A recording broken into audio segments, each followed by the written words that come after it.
Houston at 4-7 needs badly to go on a win streak.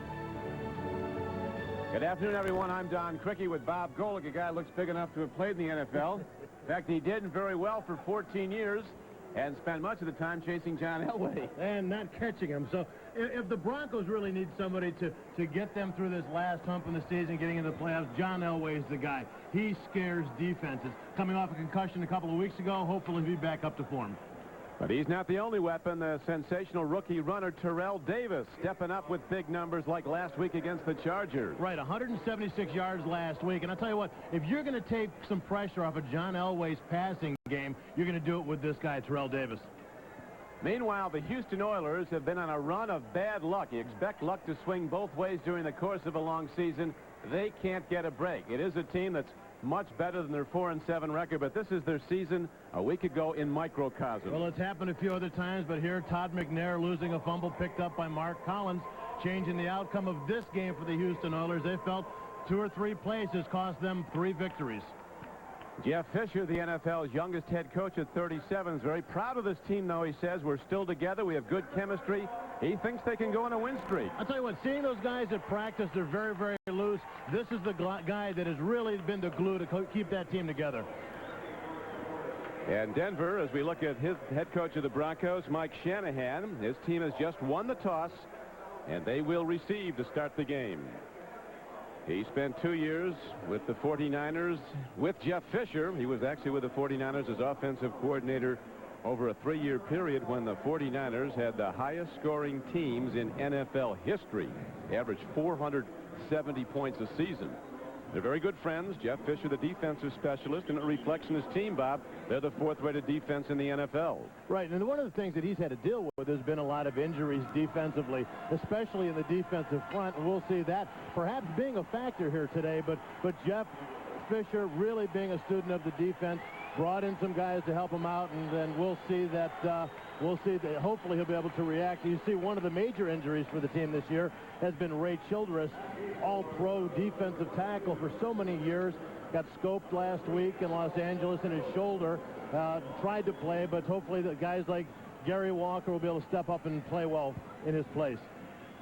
And there is the kickoff man, Al Del Greco, and Glenn Milburn. He's a guy to watch. Last week against San Diego, he ran back the opening kickoff 86 yards to set up Denver's first touchdown.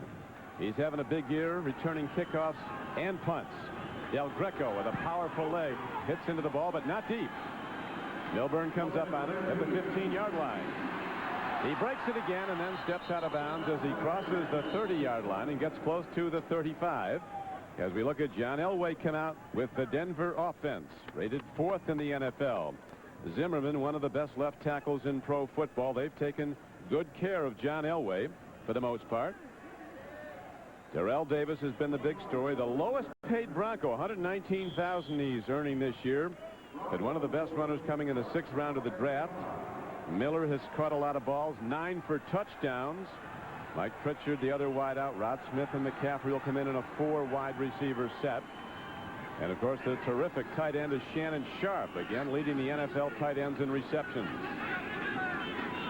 Dropping the throw is Elway. Takes a look on the run where he's most dangerous, and Elway fires the ball, and then he is leveled hard just as he releases the ball.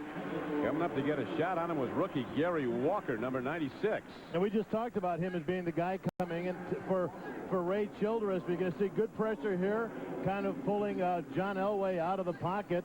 And really Shannon Sharp dragging across underneath, very well covered. Good pursuit by that Oiler defense. Oiler defense, a lot of speed in that defense.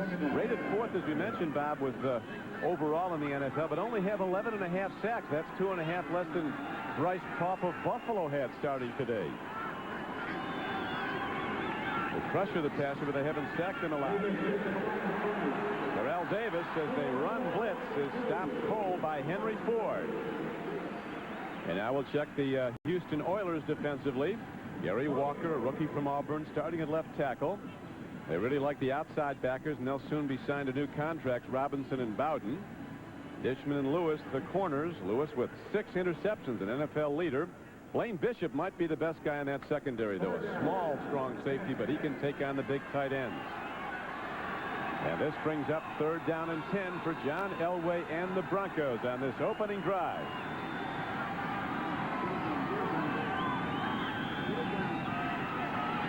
Elway stands in. He's got a man. That's Ed McCaffrey. And he dives ahead on a 3rd and 10 play. McCaffrey's ahead for a 13-yard gain and a Bronco first down.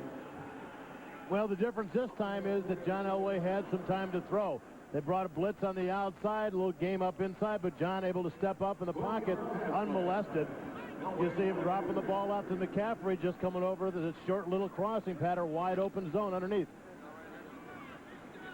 Elway comes in with a 56% completion average, 86 rating overall, 16 touchdowns, 7 interceptions.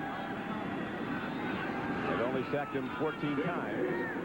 As the handoff again goes to Terrell Davis, a guy who can carry the ball a lot, as evidenced by the 30 carries last week against the Chargers.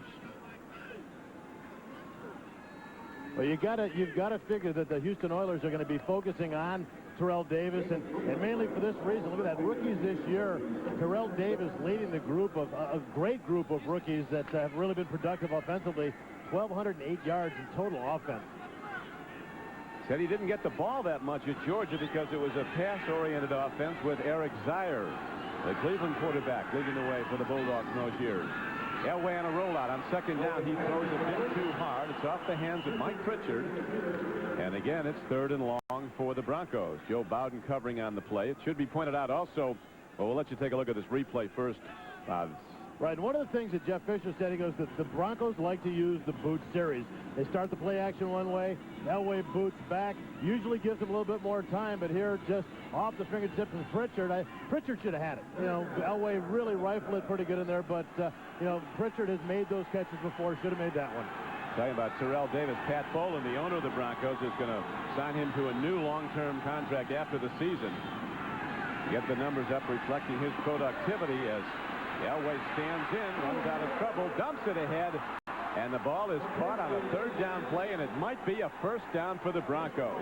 Terrell Davis, going low at the ball, makes his 42nd catch of the year. Well, great coverage deep. Elway had nobody open, and Terrell Davis, you're going to see, is just going to sneak out of the backfield late, trying to give John some help. But watch this catch down in the shoelace. If you talk about concentration with a guy in his back, right down low, good snag, and good power to fight for the extra yardage. That was really a great extra effort to get that extra yardage and the first down, so the Broncos keep their drive alive.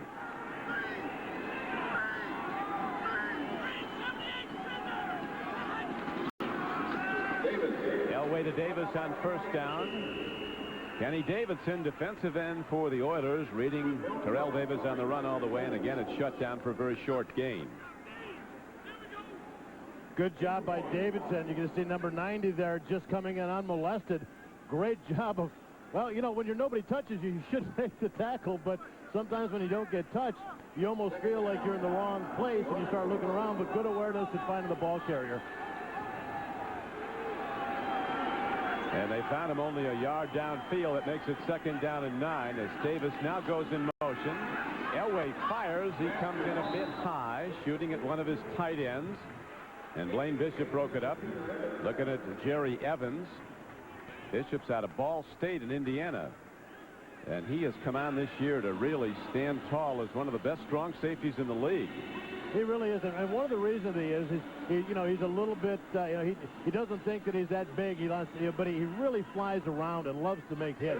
You're going to see this guy aggressively attacking not only the receivers in the pass game, but also in the run game. He knows it's imperative he gets up in the line of scrimmage. Oilers are double covering Anthony Miller, who has 9 touchdown catches for the Broncos. Here's Davis breaking it for the moment. But on 3rd down, he is shut down at the 38-yard line of Houston. Number 50, Eddie Robinson, makes the stop. Eddie Robinson, a little counter here. Little draw, sprint draw handoff. You're going to see Robinson just flowing. Good lateral movement to make the move. And that's one of the reasons they're working so hard to get him locked up for next year. Was going to be an unrestricted free agent at the end of this season, but they had to make some moves to lock him up before everybody else started bidding on him. Now Jason Elam, a good long-distance kicker who's having a big season. This is a 56-yard attempt. He hit it. Jackson Elam knocks it through from 56 yards out. He's now 23 of 27 on field goal attempts. 54 yards was his career best till then. Well, a career best for Jason Elam, 56 yards.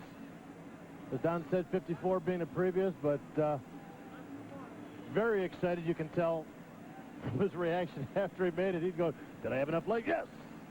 Boy, a guy like this, Bob, wins a lot of games. 23 of 26 on field goals this year. And when you start hitting them from out there, I mean, you're putting your team way ahead of the odds. And they catch a lot of grief when things go wrong, but it's times like that, they got to love it. Now he kicks off, and a very dangerous return man, Mel Gray, is ready to take the ball for the Oilers at the 8. Mel Gray takes a big stick as he gets to the 27-yard line. As we look at the Houston Oilers, they cut a player who was designated franchise player a year ago, David Williams, and now Irv Eatman is in at right tackle. Chandler at quarterback. Very good passing numbers for Chris Chandler. 62% completions. Rodney Thomas and Chris Sanders, two productive rookies. Haywood Jeffries having another good year. 44 catches, 5 for touchdowns for Houston. There's big Irv Eatman from UCLA. He's been in the league about as long as you were, Bob. Yeah, he's 10 years here. He played 2 or 3 in the other league. On first down, Chandler with an offset backfield. One back looking to throw a timing pattern, and he comes in a little hot. It's Todd McNair, who's caught 50 passes coming in. As we look at the Oilers on defense, Michael Dean Perry, a 5-time Pro Bowler, playing very well at tackle, 5 sacks. Len Kedrez starts at outside linebacker, a former University of Houston player, as is the other outside backer, Aldridge. And in the secondary, Steve Atwater, still the knockout tackler at free safety. And Eric Thomas will come in to join those 4 as the nickel back. He's in there now on second down and 10. Rodney Thomas from Texas A&M breaks it. It's a foot race, and Rodney Thomas looks like he might win it. The race is on. Lionel Washington dives and gets him at the 1. Lionel Washington, a former teammate of yours, Bob Golick, with the Raiders, still has some speed. He definitely has some speed. They love this guy in Denver, but right now the story, they're going to give the touchdown, yeah. Touchdown to Rodney Thomas. What an amazing run, and this is all Rodney Thomas. 74 yards. Good blocking here, locking up the defensive line. But look, there really wasn't that big a hole. He really just found a nice little crack. You're going to see here Lionel Washington at the end trying to lay out to make a play. Grabs him at the 5. No, he looks like he may have been down at the 1-yard line, but momentum carrying him in. The referees giving him the touchdown. Great run by Rodney Thomas. Was it? Just turned the corner. Upon further review, well, there is none now, so he gets 6, and Del Greco makes it 7, and the Oilers answer the opening drive of the Broncos very quickly and take the lead. It's a 7-3 Houston lead on a sensational run by Rodney Thomas. Business is about as predictable as the weather. The newly restyled Toyota Corolla. We're looking forward to tomorrow. By American Express. By the Norelco Razor for our closest shave ever. And by AT&T, your true choice.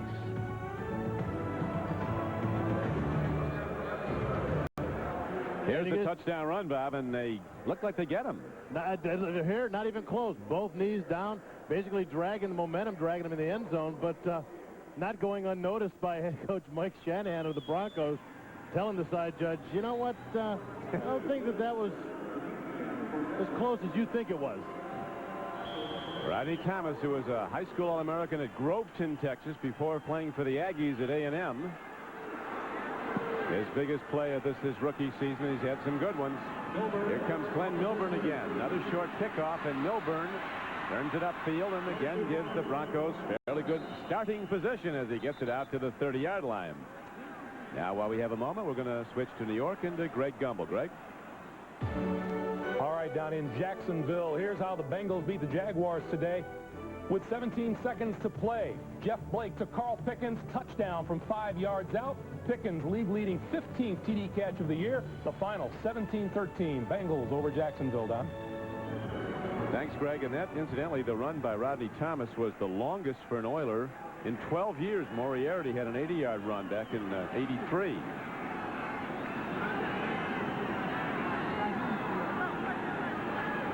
First down for John Elway as he fires up the middle to Pritchard. Incomplete. And with that final in, here's how it looks in the AFC Central. The Bengals inching a bit closer to the Steelers, who will be going later today against the Browns at Cleveland in renewal of really one of the classic rivalries in the NFL. It could be the last time those two teams will play at Cleveland Stadium. You'll see it on many of these NBC stations. Holding, 69, offense, still first down. Now, Mark Schlereth brought in as a free agent from Washington to kind of shore up that offensive line to protect John Elway. One of the things that Mike Shanahan had said was last year John Elway got hit way too much. We had to bring in some talent, some guys, some veterans who could protect him. Elway hit less this year, and his passing numbers building as the season goes on. There's another strong arm throw, and he hits the great Anthony Miller, who turns it upfield. And in a 1st and 20 play, Anthony Miller's ahead for a gain of almost 26 yards before Darrell Lewis brings him down. It's a first down for Denver. And that's one of the first times that a Denver Bronco wide receiver has been able to get open. John Elway really having trouble early in the game finding open receivers, but Miller right over the middle being chased by Chuck Cecil, just got a lot of yardage. And you know, Chuck Cecil just not the fastest guy out there. He'll come out and flat out stone you, but he's not going to run with you too much. Well, they picked him up playing at free safety.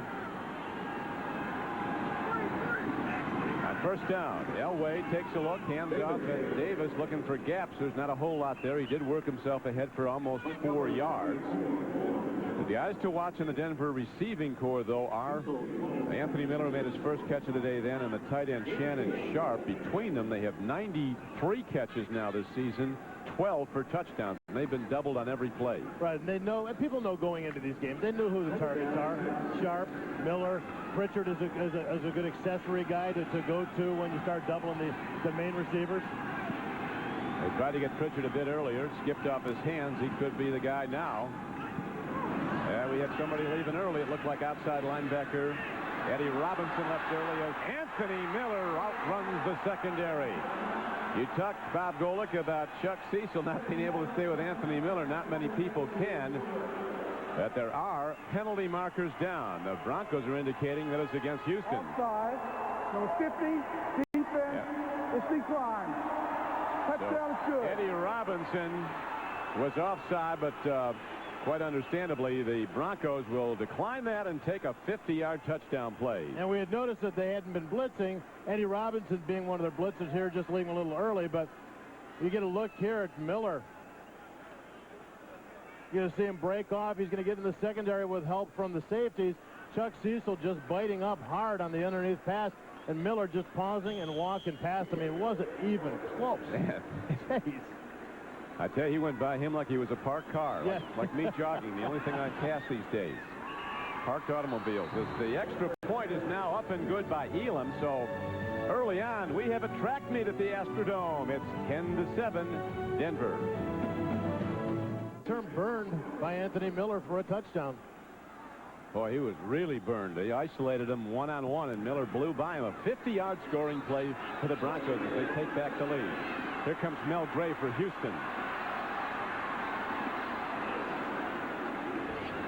A lot of people with meanness in their heart coming down to get Mel. Well, they were coming with a blitz on this one, and they were locking up man-to-man. Chuck Cecil, see the bottom right-hand corner. They're bit hard on something. We don't know. Normally, you can expect to see a mistake there. Well, they'll bite on an underneath receiver and then have a deep receiver run past them. There was nobody underneath them. Sorry, Chuck. Don't know what you're looking at on that one. Free safety has to be the last line of defense. Usually it's one of the fastest guys out there.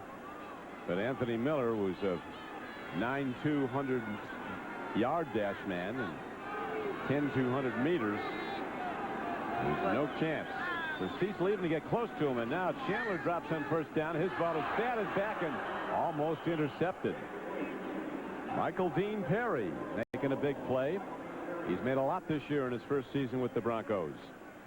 Well, they brought him in because they just needed some size. They needed some aggressiveness up inside. He makes a move to the outside, and he's not a real tall guy, but obviously getting up high enough to make the play. But the one thing, as the season's progressed, they felt that he has just gotten better and better. He had an injury early, but his penetration, his explosion off the ball is without compare. Well, as you mentioned, Bob, he's been to the Pro Bowl 5 times, and he's having another Pro Bowl quality season.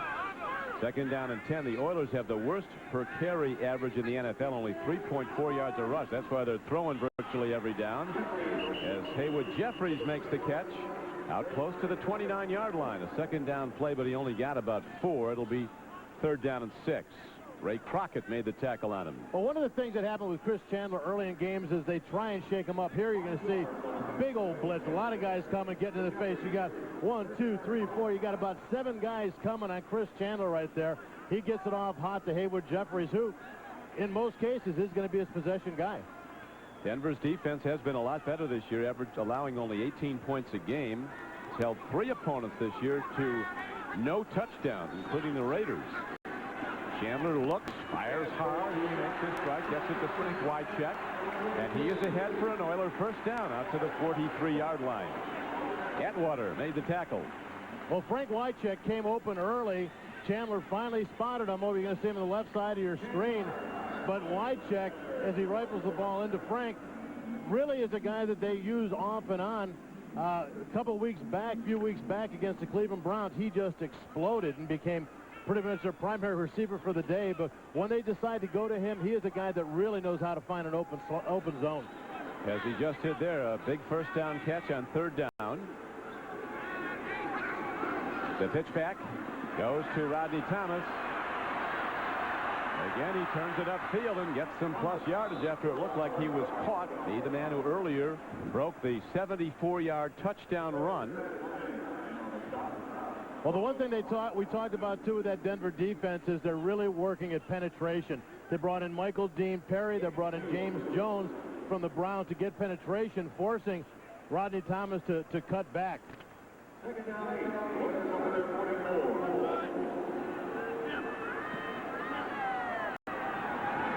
Last week against Kansas City, as you know, Bob, the Oilers did not, the Broncos didn't permit any sacks. Their offensive line taking care of Elway, but Chandler is wary of this pass rush of the Broncos because he is throwing on quick drops every down. All timing patterns. All timing patterns, and what they're trying to do is disrupt them. They're showing guys. We got 5 guys coming here. What the Broncos call a zone dog. They'll blitz a guy on the outside to match him up against a running back who sits in for protection, and they'll drop off one of the interior linemen to get back and cover one of the underneath zones. Well, they'll be in the zone now with third down and 8 coming up. Chandler with a deep drop, gets some time, lofts the ball, and what a play by Frank Wycheck. You talk about his good hands, and were they ever on display there as he goes up over the defender? It's a first down play. Well, this time the Broncos only coming with 4 up front. The good offensive line for the Houston Oilers giving Chandler a nice pocket to throw a 20-yard shot. And look at that. I mean, perfectly thrown right over the linebacker to Frank Wycheck. Great catch, great concentration. And the Oilers drive on, trailing in the game 10-7. A week ago against San Diego, Denver jumped out to a 21-0 lead. Later led 24-7 and then held their breath, winning on a field goal in the closing seconds. Rodney Thomas running hard, and he takes it inside the 35-yard line. Thomas, a third-round draft choice, off to a fast start today. Again, good penetration by the Bronco defense. This time James Jones making a nice move as we look at Rodney Thomas's numbers.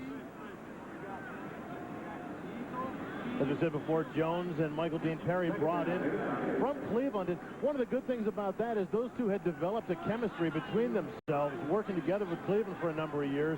That really helps in their transition to this defense. That whole thing was kind of surprising. The Browns would let him go. 2 really foundation players in their defense. This time Todd McNair has time to do nothing but get eaten up as Shane Dronette and Alan Aldridge, an outside linebacker who played at the University of Houston, make the stop in the backfield. Well, they just lined up and they blitzed up inside, brought everybody, just totally messed up any kind of blocking scheme, broke down, and not even a chance for McNair to make any kind of a gain.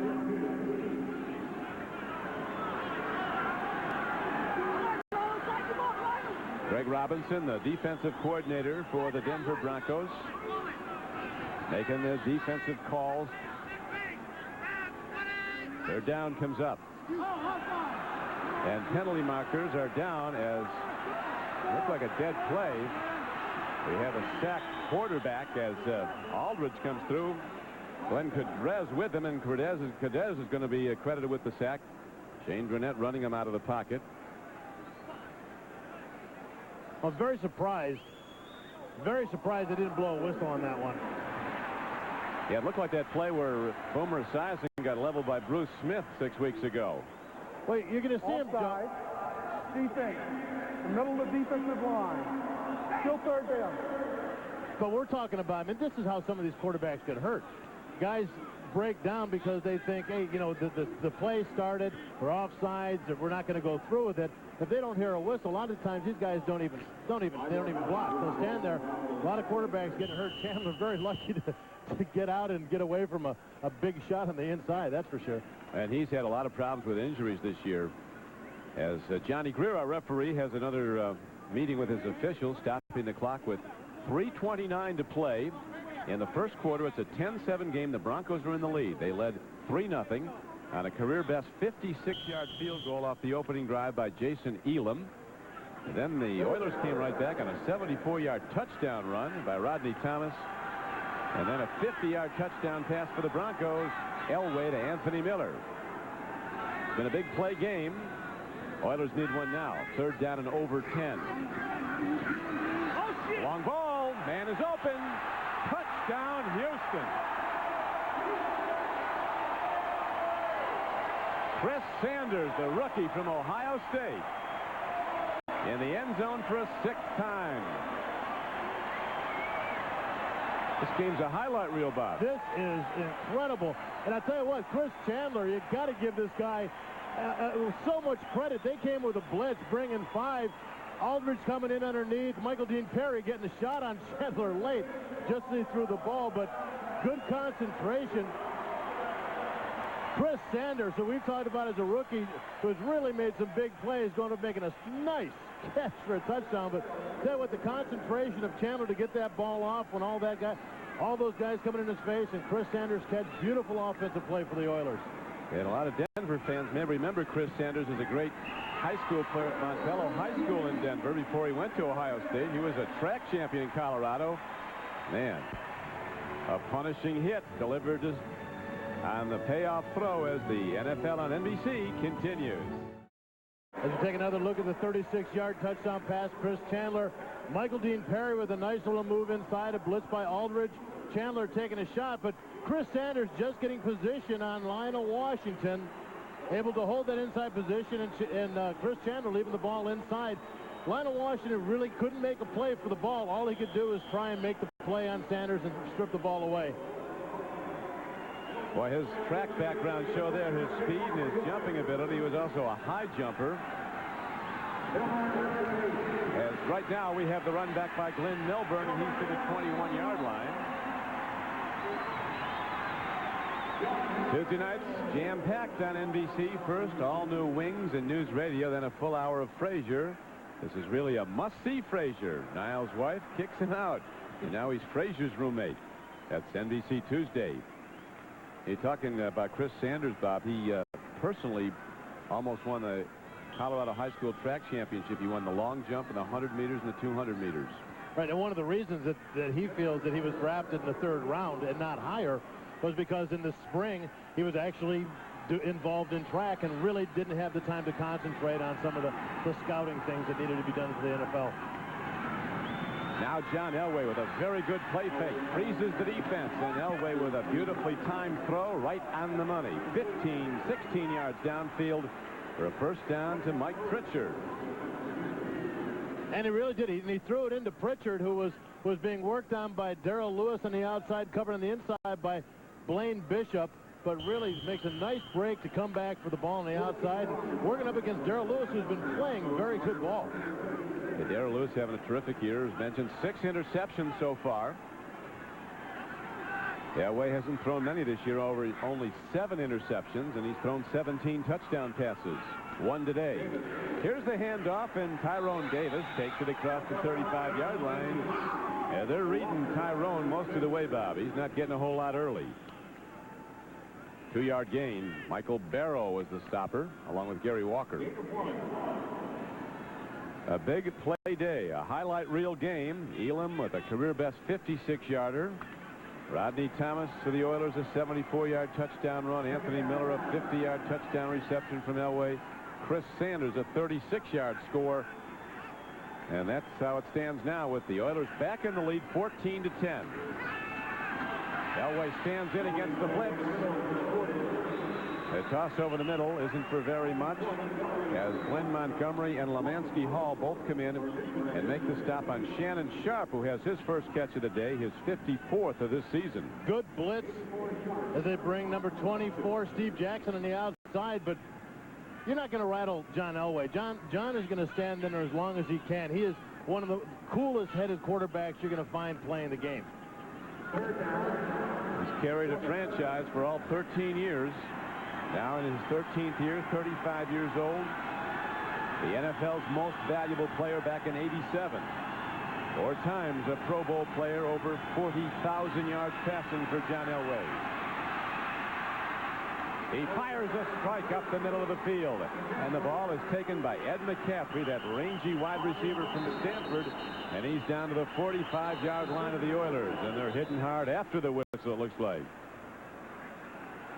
Great, and McCaffrey's just a very good possession receiver. He's not a guy that's going to burn you with speed, but watch him as he just kind of sneaks back.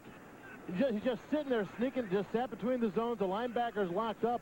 And what's one of the important things on a 17-yard reception, one of the things about John Elway, when he starts moving out of the pocket, your linebackers start to worry, is he going to run? And sometimes they forget to remember that they're going to get back into and to watch their zones. McCaffrey wide open. We've all done that, forget to remember. Here is a run now coming from Aaron Craver, a 230-pound fullback, a former Miami Dolphin. He's down to the 35-yard line. A good gain on first down of 9 yards, and that could do it for the first quarter of play. And a big play quarter it was, as the Oilers, an underdog on their home field, hold to a 14-10 lead as the NFL on NBC continues. Hey, that does. Our set, double tight ends.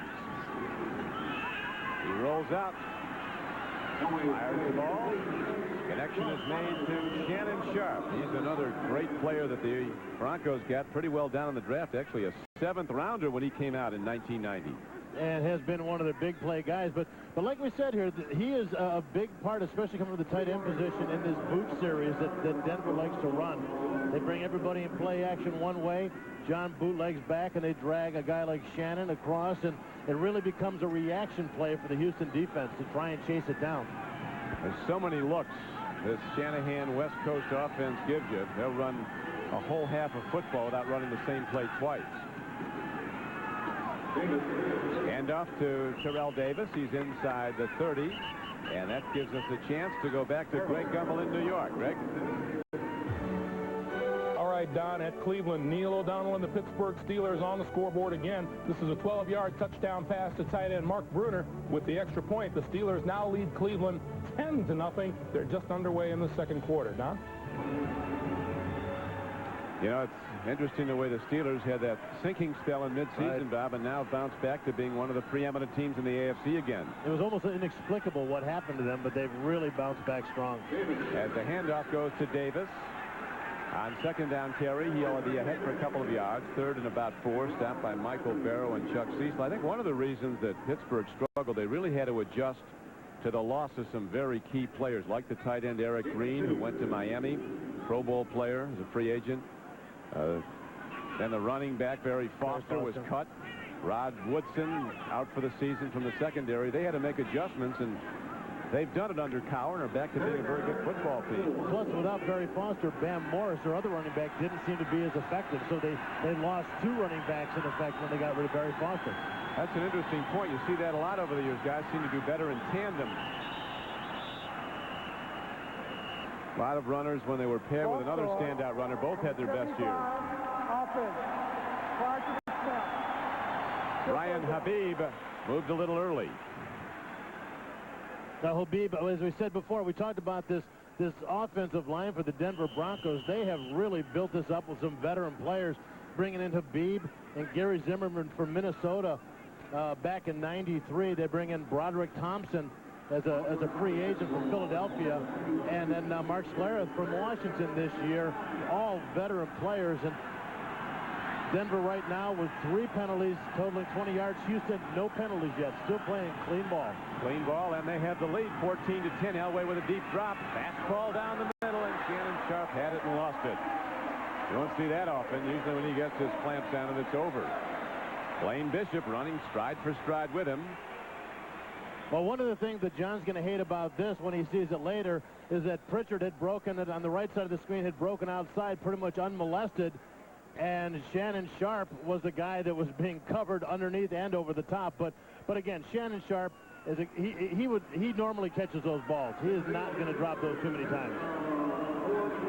Got 87 passes last year. His 55 already this season with 2 today. Here is a 48-yard field goal by Elam. He hit a 56-yarder. That would have been good from 65, I think, but he's wide. It's no good, and Elam apparently injured his leg, and he kicked the ball. Blaine Bishop might have gotten into him here. Yeah, he gets hit after he gets it away. It's got the sky to the game. Going deep. It's everywhere you want to be. The NFL on NBC is brought to you by Domino's Pizza. Call now and have Domino's deliver the ultimate deep dish pizza by halftime. Because when it's gotta be deep, it's gotta be Domino's. Jason Elam talking to the officials as he just missed a 48-yard field goal try and then got his leg taken out from under him after he kicked the ball. Right, Blaine Bishop came with a strong rush from the outside, but after the ball was kicked, ran into Elam's leg. Now, as far as I understand the rules, that's roughing the kicker. There should have been a penalty on that call, and I think Elam was pleading his case. With a good case he had, but to no avail, as always. And the handoff now goes to the elusive, dangerous Rodney Thomas, who's already broken 1 for 74 yards and a touchdown today. Report from the sideline is that Elam is fine. You know, these guys concentrate on kicking that ball, and they're not watching. Most other players, you're aware of guys around you coming at you. As a kicker, you're so focused on that ball and where it's being placed in the kick, you don't normally see these guys coming in, so the risk of an injury is very strong. Right now, it's back to the run for the Houston Oilers and back to Rodney Thomas as he is taken down by Alan Aldridge at the 46-yard line. That's going to bring up 3rd down and about 3. Rodney Thomas with some handsome numbers here, Bob. So far, and you know, we see 5 rushing for 84 yards, but the 74-yard run is the one that really set him off on that one. And you know, we see they brought him in, let him run as a rookie, a little risky, but with Gary Brown's injury, he was the guy, and really has shown them that he's developing quickly. Now we'll see what they go to on 3rd down and about 3. It's a long ball.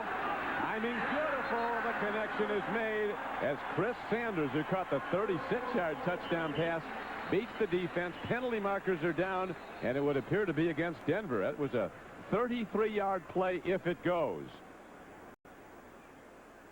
It is against the Broncos. Play goes. And what a throw and what a catch. You know, we talk about Chris Chandler, but and what he's done, but amazing ball right there just over the shoulder. I mean, it couldn't have been any more perfect. And as you heard, it was 12 men on the field.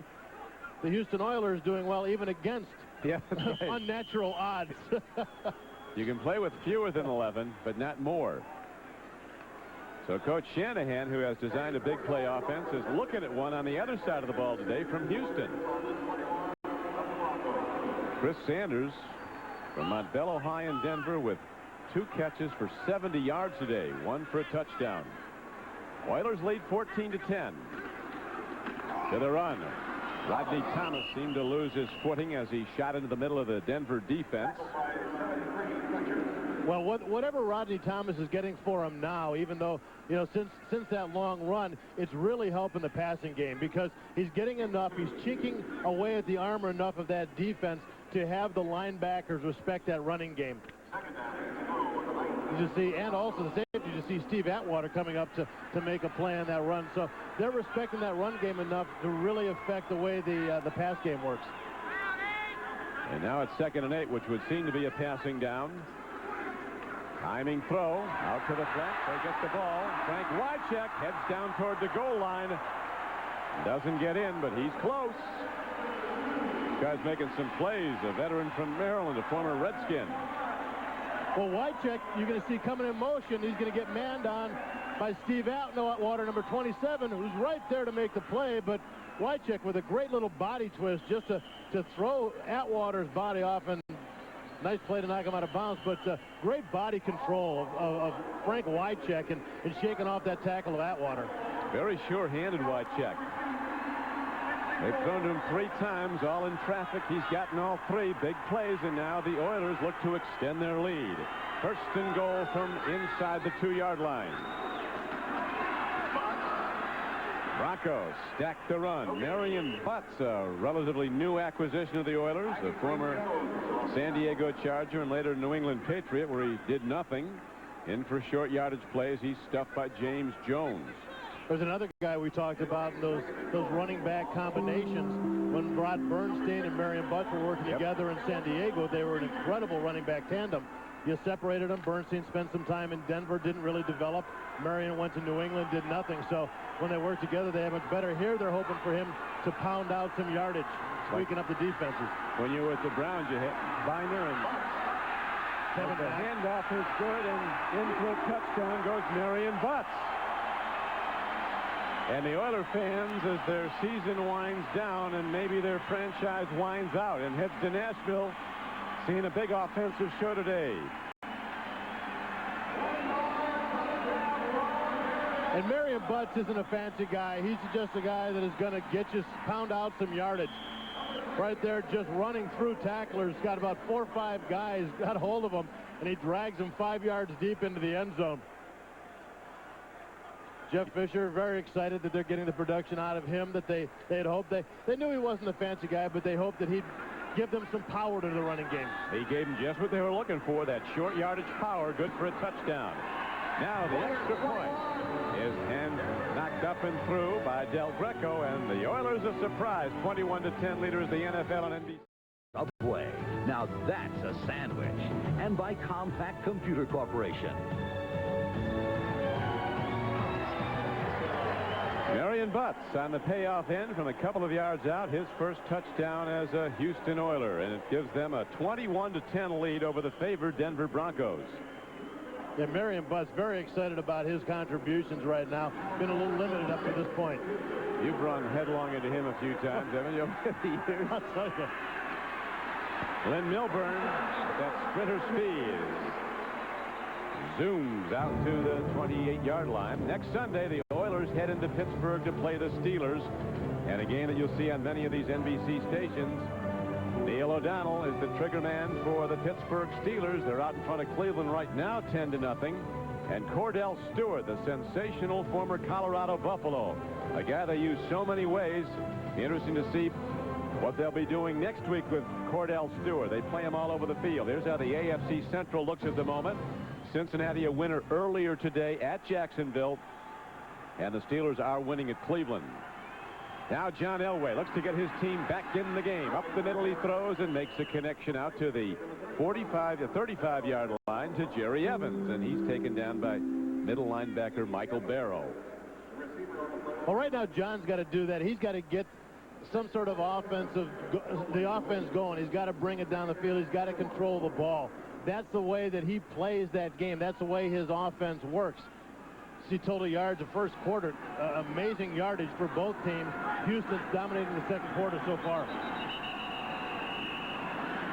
Now a penalty marker could be for delay of game is thrown in. And so that'll set the Broncos back. Mike Shanahan not pleased. He's got trying to overcome a longtime nemesis of the Broncos, and that has been their great play at Mile High Stadium and their inability to win consistently on the road. It's the same case again this year, Bob. As you know, they're 5-1 at home, 1-4 on the road. On the play. And trailing today. Now, there's no infraction. They pick up the flag. Shanahan and Fisher, the opposing coaches, old friends and former 49er assistants. 9 of the 30 head coaches in the NFL are former assistants with the 49ers. Wow, must be a good program out there. They're doing something right. Elway stands in. Long arm out. John Elway. He's got Pritchard. And the great move by Pritchard gets him more yards and gets him into the end zone. But wait. Holding against the Denver Broncos. It's coming back. Big Henry Ford was about to get Elway, and they had to tackle him. A 65-yard scoring play in this day of big plays is called back. Holding, number 69, offense. Still second down. Well, Mark Schlereth, who had one penalty already today, you're going to see him, number 69, in the center of your screen, working up against Kenny Davidson. As Davidson works past him, you can see him kind of locking up and pulling him down a little bit. You're allowed to get your hands into the guy's body, and even though you're not supposed to, even hold on, as long as within the framework of the body. Once he gets past you, you've got to let him go. But these guys, you know, their job is to protect the quarterback. They don't want Elway to get hurt. Well, you're better off tackling somebody's going to get a clean shot at him. Here's Elway dropping again against the big rush. The Oilers with only 11.5 sacks, and they force Elway to trigger an errant throw. So the defensive front of the Houston Oilers getting some pressure on John Elway. And the Oilers showing blitz, like you're going to see on the left of your screen. They're bringing people up. They're showing John blitz. Then they only come with 4. But John, one of the strong things that John has always done well has been to throw the ball on the run and throw it well. This pass, totally errant, way off target.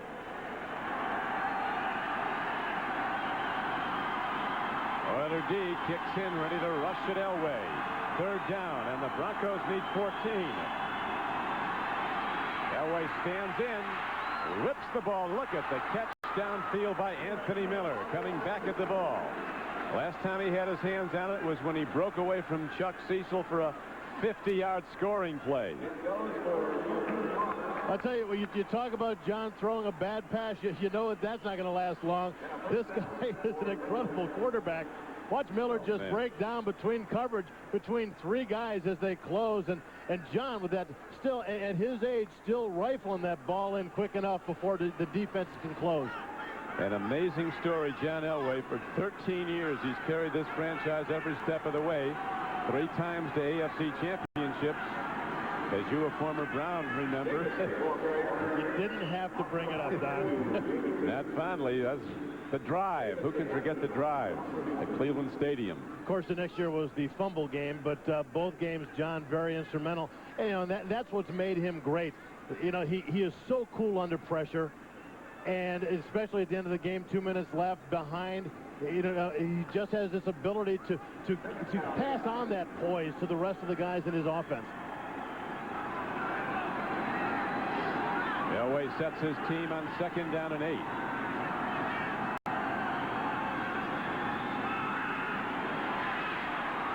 Elway throwing off his back foot against a big rush. The ball floated precariously close to a possible interceptor. Yeah, good rush up front. John with an opportunity to hit an open man, but as you see, good pressure. 5 guys coming. Number 91, or excuse me, 71, Craig Vesey. Oh, excuse me, Evans.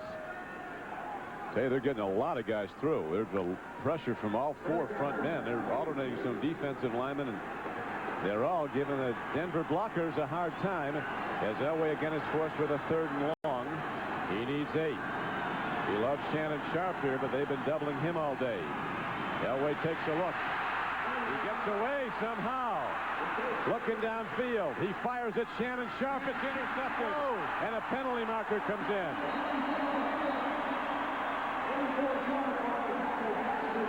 Shannon Sharp might have been bumped. He's right over there listening in on the officials. It's a very big development here in this game. If it's a foul call against the Oilers, it'll be a 1st down, but the Oilers are cheering. Here's Johnny Greer to tell us. There is no infraction on the play. The quarterback was out of the pocket. 1st down. And the quarterback was out of the pocket for a good reason. 56, Michael Barrows working from the end with a good rush on Elway, chasing him out.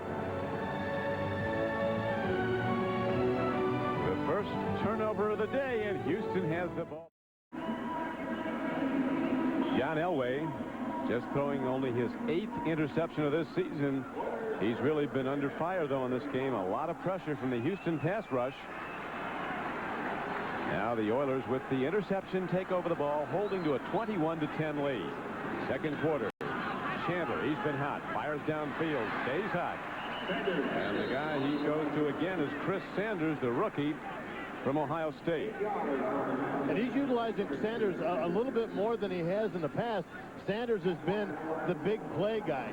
Jeffries being the possession guy. Here, Sanders being more incorporated into the 1st and 2nd down operation of this control offense. Interesting, Bob. The Oilers coming in with a 24th rated offense overall. Looking like the 49ers so far today. I was going to say, not showing that today, that's for sure.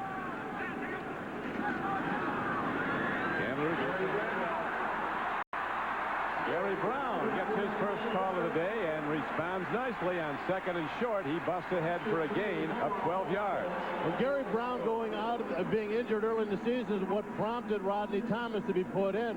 Gary Brown back from injury again, and we were told that he would be splitting time with Rodney Thomas. They got to get him out there. They got to get him some snaps because he is a guy that not only has some speed to get to the outside, but as you can see, he's also kind of a strong-looking guy. He can power a little bit on the inside. As the other guy's been having a big day, Rodney Thomas, as Brown stays in the lineup. 1 back set. Broncos aligned to blitz. And the play is whistled dead at the snap. False start on the quarterback. Chandler pulling away before the snap. False start on him. It'll make it 1st and 15 from midfield. Just him lined up, and everybody's got the snap except for Chris Chandler. The ball not moving, Chandler moving. Guys wonder, there's just so much stuff going on in the quarterback's head as he looks out over the defense, seeing how the defenses are rotated, seeing if anybody's starting to blitz, seeing the fronts. It's amazing sometimes that he can keep all those things straight, but that's why they get the big bucks. If they get him, and good to be tall. Chandler's over 6'4", so you can see with all those people running around in front of you. Here's a throw over the middle. And a catch is made down at the 44-yard line by running back Gary Brown. Got 6. It'll be 2nd down and 9. And just a little short play action to Gary up the middle. Nobody fell for that, but Gary just settled down inside. And right now, even though the big plays have been working in the passing game, looks like Chandler wants to establish some sort of a ball control offense and work it slowly down the field. Britt Hager was in on the tackle as Chandler sets his team with a 2nd and 9 call.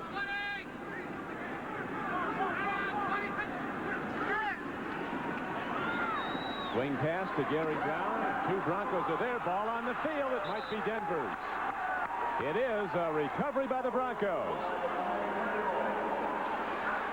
So now we have turnovers each way. James Jones put all 300 pounds in that ball on the field and got it back for John Elway in the offense as the NFL on NBC continues. Back to live action after the double hit on running back Gary Brown of the Oilers. The subsequent fumble. The recovery by Denver. Last time Denver had it, Elway was intercepted. Now he hands off, and a good run from Terrell Davis. He breaks it. The race is on. Terrell Davis has a length lead, and he extends it into the end zone. And the Broncos roar back into this game. 60 yards from scrimmage.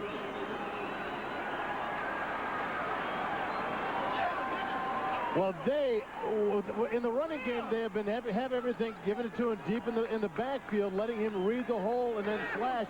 This run, a much quicker hitting run. He hits the line of scrimmage very quickly. The defensive timing was off, and man, he just slashed through that hole. And then once again, and unfortunately, our friend Chuck Cecil, the man that had to the last bastion of defense to chase him down, was just not up to the task. As he's now moving about very close to 1,000 yards in this his rookie season. 10 carries today for 80 yards. He's up to 960. Well, we'll see what set this up. The throw to Gary Brown, Britt Hager, and Eric Thomas hitting Thomas's helmet, hitting the ball, knocking it out of Gary Brown's hands, giving the possession of the ball to the Broncos. And here we see the quick hitting handoff to Terrell Davis, and just great blocking. Gary Zimmerman cleaned a couple guys out. Not only that, but Shannon Sharp really got in there and mixed it up with some guys too, but Terrell Davis, nobody was going to catch him. Here's the guy that turned it over. Then soon after, his counterpart, the running back for the Denver Broncos, Terrell Davis, broke it in. As now Terrell Davis has scored 8 touchdowns this season. He has over 960 rushing yards. A good 6th-round pick. About as good as they get. Really is, and we'd be remiss if we didn't mention Gary Zimmerman. Yeah, he really can. Acquisition from Minnesota back in '93, really throwing a beautiful block to open that up for Davis. Terrell Davis was the 21st running back taken. Let's go! Well, he came from a college system that in his senior year really got away from the run and became very pass-oriented. Yeah, right, because of Eric Zaire. Mel Gray is the return man for Houston from his 5-yard line. Across the 30, and he's all the way out to the 35-yard line. A 21-17 game here in Houston. Oilers in the lead. Now let's find out about the rest of the league as we go back to Greg Gumbel. All right, Don, at Cleveland, a fired-up Browns team today, but the Steelers just too efficient so far. Neil O'Donnell, 37 yards to Yancey Thigpen inside the 5. 2 plays later, Bam Morris took it in from the 1, and Pittsburgh leads Cleveland 17-3 as they approach 2 minutes to play in the first half in Cleveland, Don. Thank you, Greg. As we have the Houston Oilers setting up on offense, holding to a 4-point lead.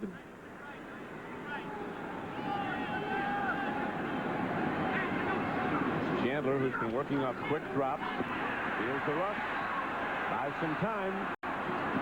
Man alive, what a play. Chandler is leveled. Michael Dean Perry got a full load on him. And does this play, was that a catch? They looked like he signaled a catch. It was absolutely a spectacular play.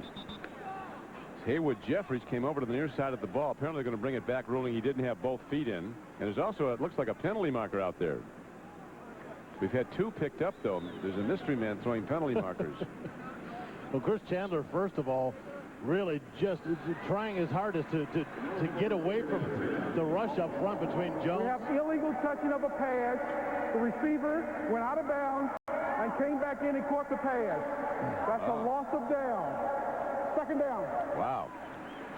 That looked like Haywood Jeffries, and he was pretty much camped out on the sideline as Chandler made to try to get the ball out to him. He must have stepped out, come back in, obviously, from the... But here you see the rush. Jones and then Michael Dean Perry coming in late to wrap it up. And it looked like as Chandler lands, watch him, he grabs his wrists. Watch, he came down, landed on his wrist, and then he grabs his arm. I'm going to have to keep an eye on Chris to see how that the hand or the arm holds up. Well, he's had some elbow problems, and he might have aggravated that, but he's hanging in there, and now he drops to throw on 2nd down and 10. Shooting low, incomplete at the 45-yard line. Looking at Chris Sanders. There is going to be a roughing the quarterback on Michael Dean Perry. That's what the call is, and it'll be a 1st down for the Oilers. And Michael Dean knew it after he made the hit. You're going to see him right in the center of your screen, make a move underneath as he beats Irv Eatman. About 2 steps later.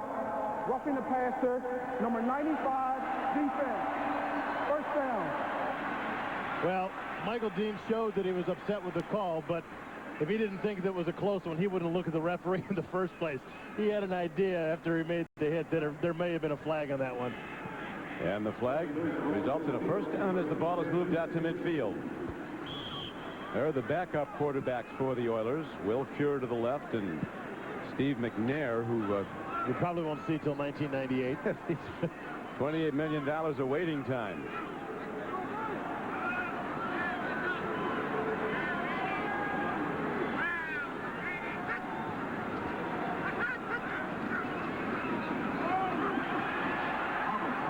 Rodney Thomas, who got a break after running so well early. They put Gary Brown in, but Brown, after the fumble, is back on the bench, and Rodney Thomas, who has a 74-yard touchdown run, is back on the field. You know what set this up? The cadence. The cadence. He was given a real hard cadence, and he got the ends both to jump. Now, when you get the guys twitching like that, the defensive linemen to twitch, they have a tendency to rock back on their heels because they don't want to lean and jump off sides. That allowed the offense to really get a good push in that defensive front.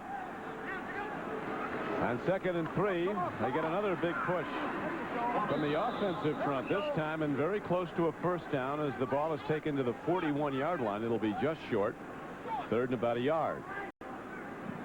Well, one of the things that they've been concerned. Actually, there's two things that the Oilers are concerned with: depth problems. Offensive line, they're a little shy. They released David Williams earlier this week, which leaves them really low on offensive linemen. They've got to be very aware of injury problems there, and also defensively. And the defensive line has really been decimated with injuries, starting with Ray Childress, Anthony Cook. Some of these other guys have been nicked and out, and so they're really thin on both lines. Ray Crockett shaking off a stinger on his arm. Houston has converted all 4 of its 3rd down tries so far in this game. Bob, in your 14 years in the NFL, who was the best defensive or offensive lineman you played against? Some of them. You know, I'll tell you what. You've got Mike Webster out of Pittsburgh, and as we talk about the Cleveland-Pittsburgh game today, maybe being the last of that rivalry again. So he was probably the best one I've ever faced. Well, he's good enough to go to the Hall of Fame. There you go. That's good. Houston. Don Criqui with Bob Golick. And the Houston Oilers in the lead in this game. How important is it in Denver? Well, Shannon Sharp, their great tight end, said, this is the pivotal game of our season. We have to win it. Well, it's got to be right now. They've got Kansas City and the Raiders ahead of them. They're chasing from behind. They really got to get on this last drive, the end of November through December. Very important for any team who wants to have any kind of input in the playoff scene.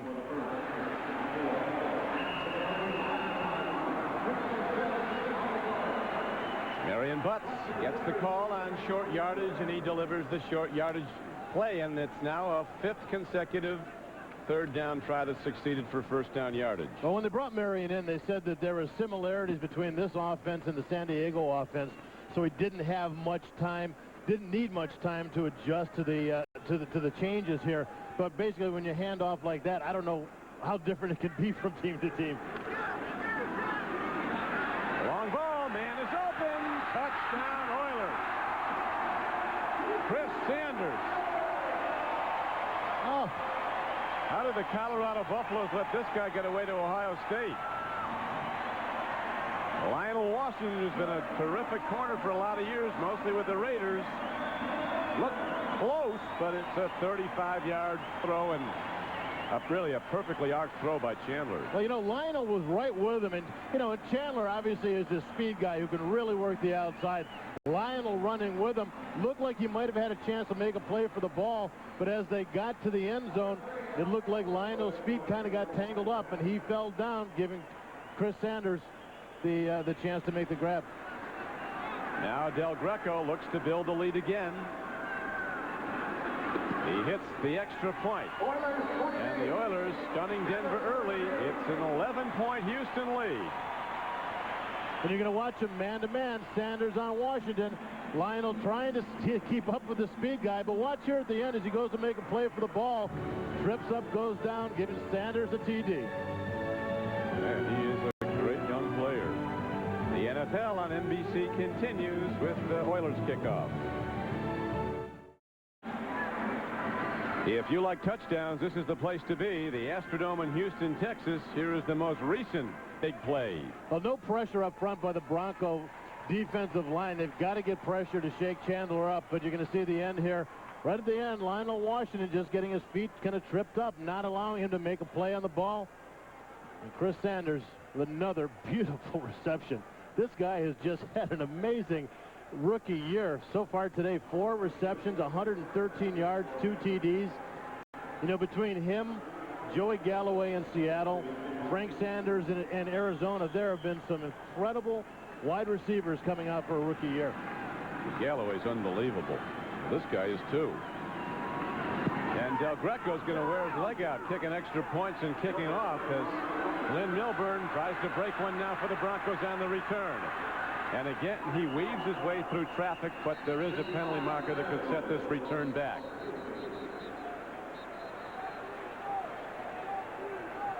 As Johnny Greer,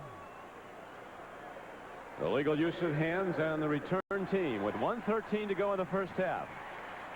Shanahan's team, we could be setting the stage for one of those Elway comebacks. They're going to need one. At halftime, it's the Domino's Pizza NFL and NBC halftime report. Greg joins coaches Mike Ditka and Joe Gibbs with scores and highlights. Lots of stuff happening today, including the continuing demise of the Miami Dolphins, considered by many the AFC preseason Super Bowl favorite. They're now 6-6 and in danger of not going to the playoffs at all. Well, there's no offensive demise here. We're talking so far with both offenses, 523 yards of offense in the first half. Like the Oilers in their heyday with a run and shoot. From the shotgun, Elway fires up the middle. He makes a connection with Shannon Sharp, who's quickly taken down by Joe Bowden. Elway will be working quickly now here with this final minute. The Broncos have their full complement of 3 timeouts remaining. Elway is absolutely at ease in these situations. He tries to catch him with a pass rush, and he gets Terrell Davis into the defense for a gain of only 2 yards. And the Broncos, are they going to take a timeout? They are not. It still continues. Now they finally take one with 40 seconds left. Well, I tell you, I don't understand what they were doing there. I thought as soon as they ran the ball with 3 timeouts, they would have called one immediately. John was waiting for a signal from the sidelines. Shanahan, just 42 years old. He was 26. He was one of the offensive coaches on an Oklahoma national championship team. They say his playbooks, Bob, look like the Denver phone book. I mean, he's got... Well, I had him for about 4 games with the Raiders. Oh, that's right. When I came in. What went wrong there? Personality conflicts? I don't know. He was there. I came in, and he was there for about 4 games when Art Shell took over on that Monday night game we had against the Jets. But, you know, I read all that. I was new there, so I didn't really know what was going on. The articles I read later said that there were some personality conflicts between himself, Mike Shanahan, and Al Davis, which shouldn't surprise anybody. Denver now with 3rd down coming up. Elway and the Broncos have converted 4 of 7. They got to get the ball downfield, though, with 40 seconds left. Here's a rush. Elway gets rid of it somehow. Terrell Davis with a one-hand catch. Ball on the field. It rolls out of bounds. So that saves the Broncos a timeout. Stopping the clock with 35 seconds to play. John Elway still down. Oh, no, it isn't Elway down. Henry Ford, number 92, who got a shot on Elway. And there really seemed to be some mix-up on the snap count. You see some of the guys moving, some of them not. Henry Ford, fortunately, his guy didn't move, and Ford getting a clean shot on John Elway. With 35 seconds left and ruin the punter on the field, the Oilers could be in position for a long field goal try or more before halftime. Their kick returner Mel Gray standing at his 34. A well-hit ball by Tom Ruin. He booms the ball all the way back to the 22.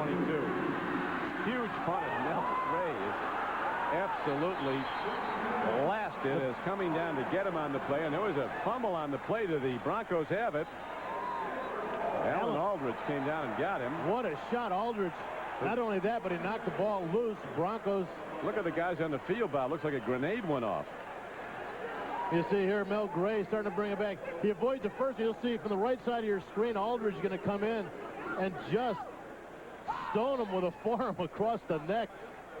58-yard punt, but it really gave the the coverage people a great opportunity to come down. Watch here, Aldridge again. Forearm and arm right across the face of Mel Gray, knocking the ball loose. And two other Oilers are down on the field. Two of the kick return blockers. John Henry Mills is down, and Blaine Bishop is also down. Bishop is still flat on his back. That's John Henry Mills, a big running back, a big linebacker. And he's been a huge part of their special teams here in Houston. In fact, we talked to him yesterday, and you know he goes, just remember, tomorrow Pro Bowl Skills Mills is what he called himself. So. As we watch the hit one more time, and Aldridge just bring him with an arm across the upper body of Mel Gray. I mean, what a hit. I mean, it's great shot. You go home today, he's going to sleep well tonight. No matter what else he does today, he's going to lay in bed tonight, and he's going to say, man, did I stone Mel Gray. Yeah, he had Mel Gray sleeping briefly right then. What a player, Mel Gray, a three-time Pro Bowl returner with his years with the Detroit Lions. Oilers really thought they could improve their offense with Mel Gray because a great kick returner and get your offense good field position. And that was really the one and only reason that they brought him, or the primary reason, I should say, for them to bring him into camp. So you see Mills, John Henry Mills being helped off the field. He does have that wild personality that you need to play special teams. It always amazes me in watching teams, some that succeed so well and some that don't. I don't think it's so much the schemes that they use as it is the personnel. You've got to have the wild, reckless players like John Henry Mills that'll go down and make the big plays. Well, just the nature of his position, a linebacker, I mean, you expect kind of a wild guy as opposed to the mellowed-out offensive centers. They go to a little shuffle up the middle, and Terrell Davis is taken down. With 20 seconds left, the Broncos signal for and are allotted a timeout. They already have a 56-yard field goal from Jason Elam today to open the scoring. Then he missed a 48-yarder. But Shanahan would like to get this in the end zone. Gary Kubiak to the right of Shanahan in the blue Broncos jacket. He's really the guy giving credit for Terrell Davis because he was the guy at the scouting combine before Shanahan had his whole coaching staff intact. Was still in the formation stage, and Kubiak spotted this guy. He tested very well, and they really couldn't figure out why somebody didn't get him high, and they kept slipping in the draft. And finally, Kubiak said, he looked awful good to me. We better take him. Well, he ended up going, what, the 21st running back in the draft? 21st running back in the last draft. 6th round. But they said Shannon Sharp was too small when he came out of Savannah State to play tight end. He was a 7th rounder.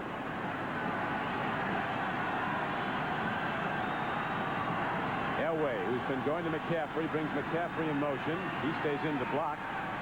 Elway's got time. End zone throw. Anthony Miller has the ball picked. Interception by Houston's Kamur Barnes. So they've now picked Elway twice in this game. He had only 7 in the season coming in. Did you see an excited Kamur Barnes? He knows. He goes, give me that ball. I'm going to take that home, get it painted up, put it up on my mantle. Working up against Anthony Miller as John Elway with his strong arm thrown back across the field. But Barnes, great coverage right in front of Miller. You see Mel Gray, whose fumble set up that touchdown. I'll tell you, we're going to have some second half, though, Bob. This shootout's going to continue. 28-17. Houston in the lead. Probably content now to go to the locker room with their winnings, an 11-point advantage over the favored Broncos. The Domino's Pizza, NFL on NBC halftime report is coming up, and they'll down the ball. And so, a surprisingly good crowd considering the state of the franchise, which might be moving. Gives the Oilers a standing ovation as they go to the locker room.